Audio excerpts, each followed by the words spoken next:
हे केशव, एक विचार और है।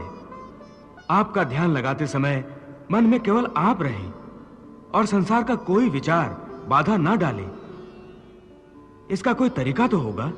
हाँ, एक आसान तरीका तो है, परंतु वो कोई विधि नहीं है, बल्कि एक गुर है, एक योगिक कला है, जिससे ध्यान लगाने में बड़ी सहायता होती है। वो आसान तरीका, वो योगिक कला क्या है मधुसूदन?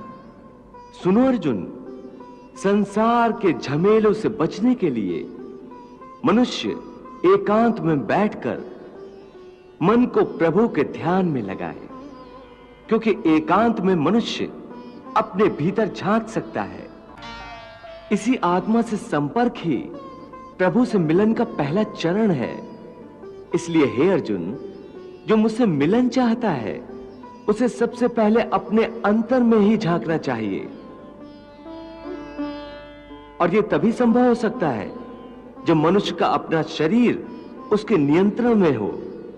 यदि देह काबू में ना हो तो मनुष्य को ध्यान लगाने का उद्देश्य नहीं मिल पाएगा।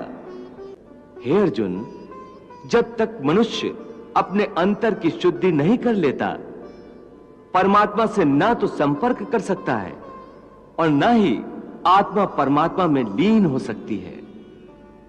और यह भी समझ लो कि जब ध्यान लगाने का पहला उद्देश्य, क्योंकि अंतर शुद्धि है, इसलिए वो स्थान भी पवित्र होना चाहिए जहां ध्यान लगाया जाता है। परंतु वो मनुष्य मुझ में ध्यान नहीं लगा सकेगा जिसके जीवन में संतुलन ना हो। ध्यान लगाने में सफलता के लिए मनुष्य को संतुलन का पालन करने वाला होना चाहिए।